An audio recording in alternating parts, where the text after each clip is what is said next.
Welcome, wastelanders. I am Wizard, and I have returned to the Commonwealth.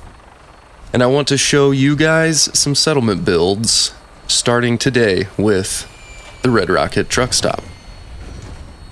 Now here I am, starting out at the castle. I have started this build, and this playthrough was started several years ago, long before Starfield came out, and long before I started making YouTube videos.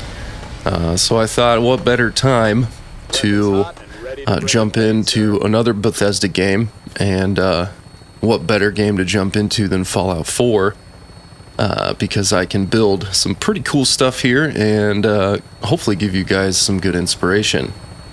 Now, I play on survival mode, but I have survival options installed, so I can't fast travel, but I use my Vertibirds to fast travel. So each of my settlements, I have a landing pad.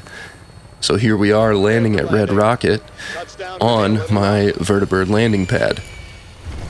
This is an awesome feature that I really enjoy. It really adds to the immersion of a settlement build. And now a quick summary of my Red Rocket build. This is my personal player home in the wasteland, or at least my first one. And this is kind of, my home base, fortress, heavily fortified, like I said, player home build. So I don't want to keep clomping around in my power armor for this tour. So let's quickly run down into the hidden bunker here and hop out of my power armor so that I can walk around more pleasantly and give you guys a really nice tour of what I've done here. I'm not going to go into detail about this room quite yet. We're going to go and check out the rest of the settlement on the inside, and then at the end we're going to go to the outside, and I'll give you a full walk around so you all can see what it looks like from the outside. So here is my main living space kitchen. It's very Spartan and basic. I'm not a big decorator. I do a little bit, of course, just enough to make it look not bare and kind of like it's actually lived in. And I try to give it some color to offset all the grays and the busted up textures and just the wasteland feel. But I also like to kind of mix in the aesthetic where I have, obviously some things are beat up. I want things to look like they've been found and repurposed. And I love mixing materials. It really helps to diversify and add interest to the structures by themselves. And most of the decoration I do is with rugs and some posters and paintings and just a few lamps, but I also use a lot of the storage crates kind of stacked up in corners to make it look more like my character in-game has been out looting and collecting everything he can for later use. So, great views up here. That's one of the things I love about the Red Rocket truck stop. You can just see out in all directions, especially once you get up on top of the building. And being up on top of the building makes it very defensible and easy for me to quickly go outside and check and see if there are any enemies around or if there's a settlement attack. I can run out here or various other places in the build and look down and defend my territory. So let's walk back in here through the other door and close these up. And then over here I have another access out to the Vertibird landing pad. And then we can see the Concord Water Tower right there and Sanctuary to the north. And we can also walk down here back out to the truck stop awning where we were before. And these little corridors around the outside of the bunker walls are kind of just here to partially disguise the fact that there's that hidden bunker there. That's a one-way access door from the inside. And I've got windows placed strategically, so I've got views in any direction I need to see. My original idea was to bring settlers here and potentially use these spaces as very basic and Spartan like living quarters, but I don't think I'm going to do that. I've kind of decided that this is going to remain a player home. I may end up sending a companion here, and maybe even Codsworth, just to liven it up a little bit. Or potentially I'll just have a few robots walking around as sort of point defense for the perimeter of the settlement. But now we can walk back up to the Vertibird landing pad, and I want to go up the stairs on the inside and show you the upper lookout area. I also have some crops growing up here, and that was one of the reasons for making this sort of rooftop lookout area. And of course I wanted to cover the stair. You know, you wouldn't want rain coming straight down into your living space, so covered area right here, a couple of couches to make it feel a little more comfortable. And again, I haven't done much with decoration up here at all. Once those crops have grown some fruits, I'll probably pull the fruits off and line them up on the tables that I have set up over there to make them look like prep stations, I guess. But I love this lookout. It's got a full 360-degree view of the surroundings, and it's really nice to come up here and just enjoy the view sometimes. But you can see there, I can look straight down on one of the entrances to the courtyard area underneath the truck stop awning. Here are my rooftop crops, and I tried to place at least a couple of types of each of the crops there for later use, for crafting, making food, if I ever do decide to turn on the nutrition in the survival mode. It's not something I typically like to deal with in my games, but you know, eventually it may be a nice thing to add to the game. So now we'll go down the elevator, and I've got a door straight to the outside for convenience. I don't want to have to walk all the way through the truck stop every time to get to my elevator, but here is the door straight into the truck stop. And you can see I have mostly left this untouched, other than cleaning up all of the trash piles that I could get to. There were a few that I couldn't select because there were objects placed on top of them, like that filing cabinet there. And in the garage, I couldn't get the trash pile underneath of the workshop object. Now I have provisioners running back and forth between Red Rocket and a couple of other of the nearest settlements around here, and I've never seen a Brahmin and a provisioner get stuck in here, so I just open the door for them. Hopefully they walk out.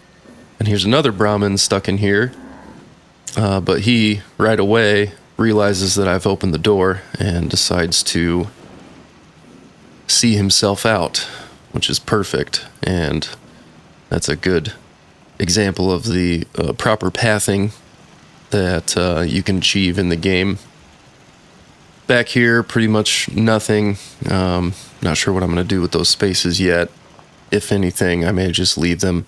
And now we can walk into the main courtyard area. This is the main gate, and you can see those switches I have placed on each side and each corner of the main gate. Those are basically overrides for when the gate is closed, and they allow me to still enter and exit through the main gate even when it's closed. There's dog meats, little accommodations there.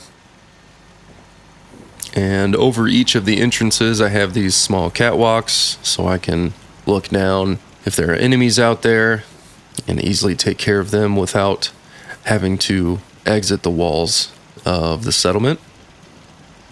And I've got turrets lined up all over this thing. I tried to kind of sneak them in so they weren't immediately visible and obvious, and you'll see those kind of dotted around.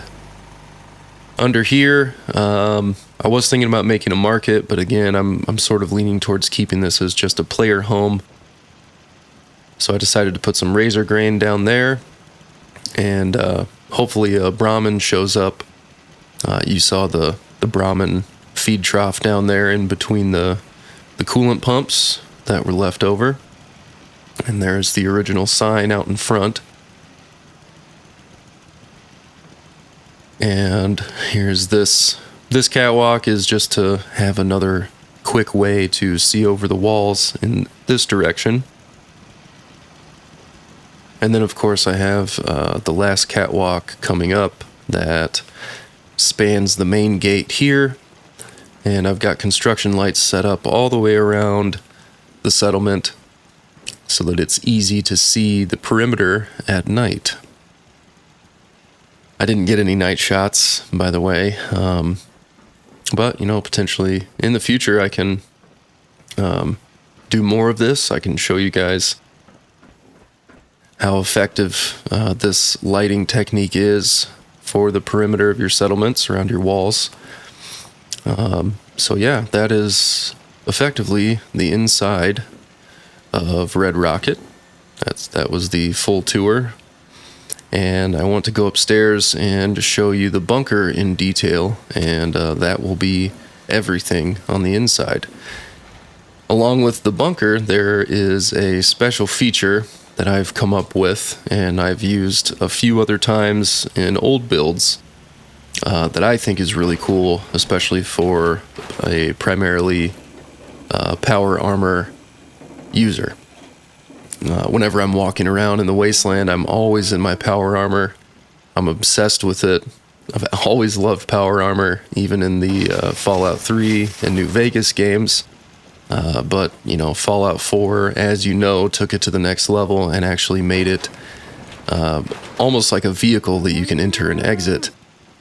And so I like to incorporate function into my settlement builds that works with power armor directly. It's specifically for the power armor, and if you notice those marquee arrows over there, they kind of give you a hint to what I'm talking about. But really quick, I'll show you this secondary bunker living space down here for when there's a rad storm or any other thing, but this is very secure.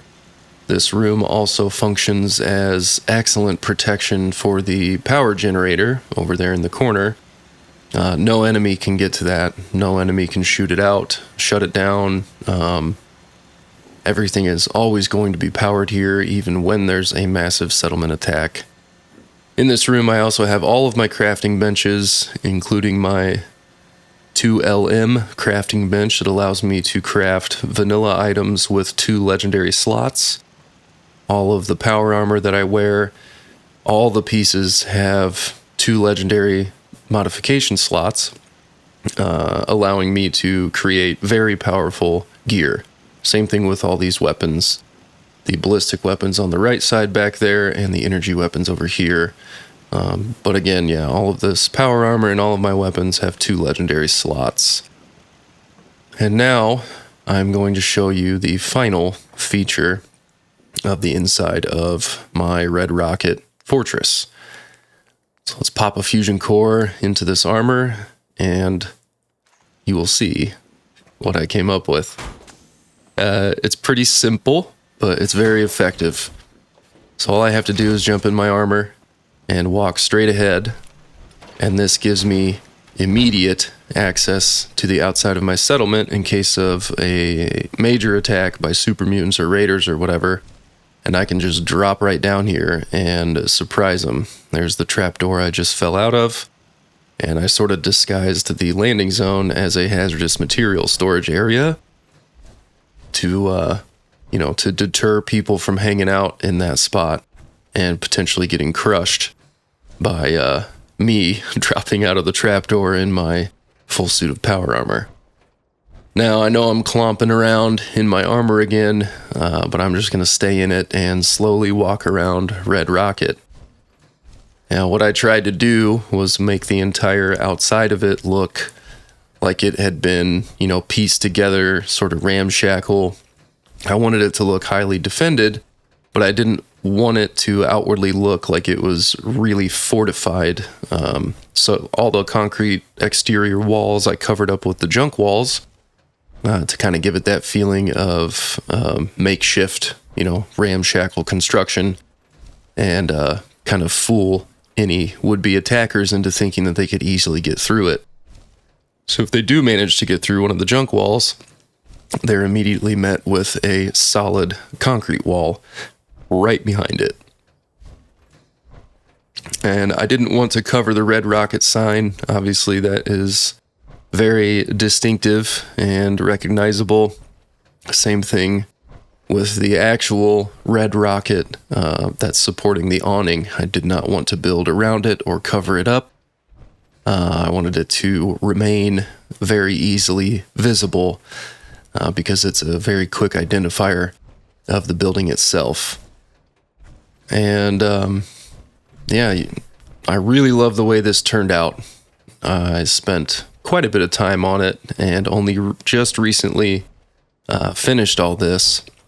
It was mostly built from when I was previously playing on this playthrough, but I came back in and wanted to really finish it off and give it the final touches to make it feel like it belongs here in the world, that it doesn't look out of place, and really feels like a player home that I want to spend time in. And I'm happy to come back here whenever I need to do any modifications to my armor or weapons.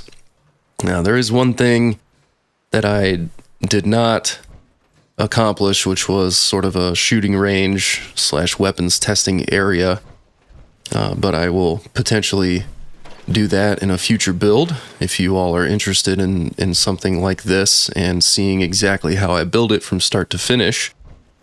I do need to figure out how exactly I am going to do that, whether you guys want to see my process live, or if you would prefer, a fully edited sort of a build tutorial style video, kind of like I do with my Starfield ship builds and outpost builds. So let me know in the comments if you'd be interested in watching me build live, and I may even put up a poll to vote for the next settlement build that you'd like to see. And potentially I'll put up a separate poll as well to see if you guys would rather see a live build or a fully edited build tutorial that you can watch at your leisure. So, thanks for watching this video. This is my first Fallout video on my channel, and I hope you enjoy the build. You should also join my Discord if you haven't yet. You can share photos and have any discussions you want around any game, Bethesda or not. I've got a few hundred members in there, and everyone is very friendly and helpful, and for the most part, very positive. So, again, thank you for watching. I hope this video interested you. I hope you got some inspiration from this build. And if you want to see my complete building process and some of the techniques that I use, as well as the mods that I use, anything like that, let me know in the comments. In the near future, I'm probably going to be diversifying my content a little bit, as popularity for Starfield has really fallen off a lot. And Fallout 4 has roughly 3 times as many average concurrent players as Starfield does. So yeah, I want to keep my channel growing, and I want to keep you guys entertained. Thank you for watching, and I'll see you in the next one.